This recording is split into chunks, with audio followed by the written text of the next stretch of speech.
Welcome back di segmen Fundit Fundamental Pandit CNBC Indonesia. Untuk di sore hari ini kita akan membahas salah satu emiten di sektor infrastruktur, PT Cikarang Listrindo Tbk atau dengan kode emiten POWR Power yang telah listing di Bursa Efek Indonesia sejak Juni 2016.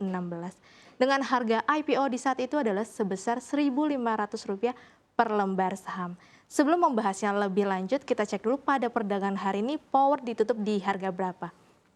Untuk Power hari ini ditutup di harga Rp660 atau naik 10 poin atau naik 1,54%. Nah, lalu seperti apa bisnis dari Power? Ya, untuk bisnisnya sendiri ada bergerak di pembangkit listrik dan juga pemasaran termasuk industrinya juga. Nah, kalau kita lihat untuk Power ini berada di Cikarang, Bekasi ya. Dan ada 3 lokasi pembangkit listrik. Kalau bisa dilihat di samping saya ini yang pertama ada di Jababeka dengan berbahan bakar gas. Lalu ada MM2100 yang juga berbahan bakar gas. Dan juga di Babelan, Bekasi yang berbahan bakar batu bara. Nah, lalu bagaimana dengan pertumbuhan laba dari Power?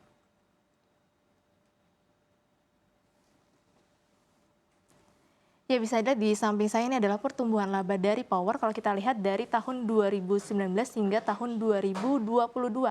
Secara total laba bersih tahun berjalan ini naik turunnya fluktuatif ya. Kalau kita lihat dari tahun 2021 dan tahun 2022 justru labanya ini menurun dari 1,29 triliun rupiah menjadi 1,1 triliun saja.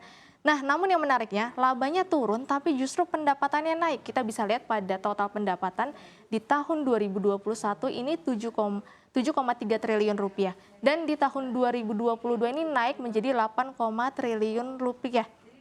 Nah, ini justru naik ya secara pendapatan. Namun kenapa justru labanya ini tergerus? Dikarenakan masih tingginya pada beban-beban usaha yang menggerus laba usaha dan juga laba bersih dari Power. Nah, kita bisa melihat rincian penjualan dan juga beban apa saja nih yang meningkat pada slide selanjutnya. Ya, di sini ada rincian dari penjualan terlebih dahulu, yaitu dari pelanggan industri di tahun 2021 ke tahun 2022 ini justru meningkat ya. Ini satuannya adalah US dollar. Dari sebelumnya 425,6 juta US dollar naik menjadi 476,9 juta dolar. Kemudian secara pendapatan dari PLN ini justru menurun yang sebelumnya 89,2 juta dolar menjadi 73,5 juta dolar. Ini yang menyebabkan pendapatannya meningkat. Namun karena masih tingginya beban-beban usaha tadi yang menggerus laba dari Power. Kalau kita lihat secara beban-beban, ini ada peningkatan beban dari beban bahan bakar yang dimana sebelumnya 229 naik menjadi 261 juta dolar. Kemudian juga beban penyusutan juga meningkat dari 55,8 juta dolar menjadi 56,5 juta dolar. Kemudian juga beban pegawai juga meningkat dari 47,4 juta dolar menjadi 50,6 juta dolar. Dan juga ada dari beban perbaikan dan pemeliharaan yang naik tipis dari 15,5 menjadi 15,6 juta dolar. Dan juga peningkatan dari beban lain-lain nih yang cukup meningkat signifikan ya, berasal dari sebelumnya 6,6 juta dolar menjadi 18,9 juta dolar. Nah, ini yang menggerus dari laba bersih Power sehingga labanya ini justru turun di tahun 2022. Nah, lalu bagaimana dengan valuasi dari Power?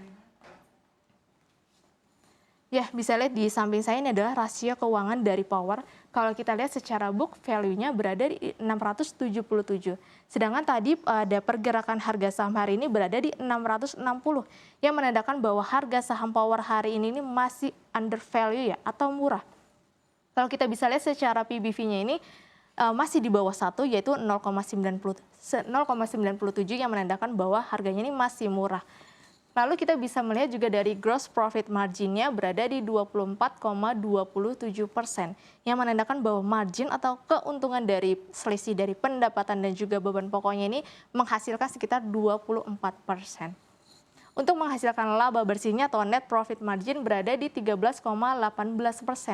Ini kemampuan dalam menghasilkan laba bersihnya sudah cukup baik ya, berada di atas 10%. Untuk ROE-nya atau return on equity-nya sudah cukup baik juga, berada di 10,37%, yang menandakan bahwa pengelolaan modal terhadap laba bersihnya ini sudah cukup efisien. Dan juga ada ROA atau return on asset-nya berada di 5,33%.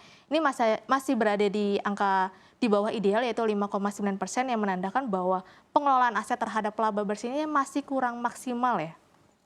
Dan juga ada DER, debt equity rasionya berada di 94,58%. Ini hampir menyentuh 100% ya. Namun 94,58% menandakan bahwa total modal yang dimiliki oleh Power ini masih jauh lebih besar dibandingkan total hutang dari Power. Nah, namun ini masih menjadi PR juga untuk Power agar bisa meningkatkan modalnya agar tidak melebihi dari 100% untuk DER-nya. Dan yang terakhir ada cash rasionya atau likuiditasnya berada di 557%.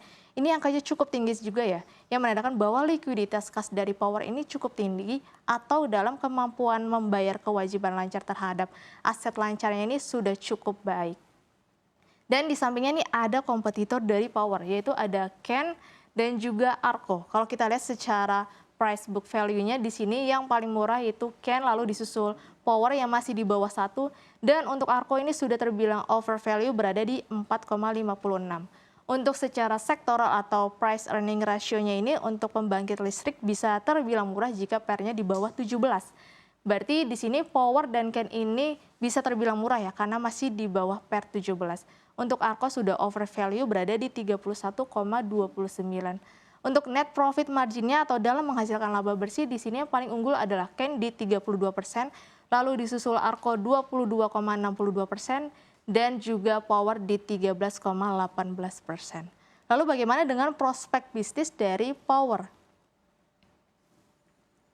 Ya, untuk yang pertama di sini Power memperkuat pondasi keberlanjutan melalui digitalisasi dan pengembangan energi terbarukan yang mengedepankan aspek berkelanjutan.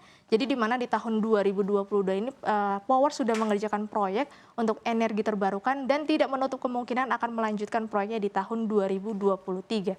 Dan yang kedua, perseroan juga meningkatkan penggunaan energi ramah lingkungan dari bahan bakar nabati seperti cangkang sawit pada boiler CFB di PLTU milik Perseroan. Jadi di mana juga untuk Power sudah ekspansi di bahan bakar terbaru yaitu bahan bakar dengan nabati yang dimana berasal dari serpihan kayu dan juga bahan bakar nabati lainnya. Yang dimana diharapkan juga akan menopang kinerja dari Perseroan di tahun ini dan tahun ke depannya.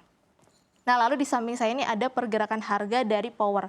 Kalau kita lihat setelah listing ini, Power ini justru mengalami tren penurunan ya atau downtrend, lalu baru keluar dari wilayah downtrendnya ini sekitar 1 tahun yang lalu, sekarang berada di area sideways atau konsolidasi, yang dimana memang harga saham Power ini tidak bergerak sama sekali atau hanya kembali di area situ-situ saja. Dikarenakan tadi kita bisa melihat bahwa kinerja Power di tahun 2022 belum maksimal atau justru mengalami penurunan dibandingkan di tahun 2021. Nah, lalu untuk Power ini masih layak koleksi atau tidak? Ya, kita bisa lihat bahwa hasil laporan keuangan tahun 2022 Power masih membukukan laba, namun justru labanya turun sekitar 19% dibandingkan tahun 2021. Nah, ini masih menjadi PR Perseroan untuk mengefisiensikan biaya di mana tadi beban-beban usahanya masih cukup tinggi. Dan juga kita bisa melihat ekspansi dari Power di tahun 2023 untuk energi terbarukan dari bahan bakar nabati tadi, apakah berhasil menopang kinerja dari Power atau sebaliknya. Kita bisa melihat hasilnya pada kuartal 1 2023 nanti, apakah Power akan menambah labanya atau justru kembali turun nih kinerjanya. Karena harga sahamnya juga akan naik jika kinerjanya juga naik. Jika kinerjanya turun juga harga sahamnya juga akan kembali turun. Ya, mungkin itu saja yang bisa saya sampaikan untuk segmen Fundit hari ini. Saya kembalikan ke Safira.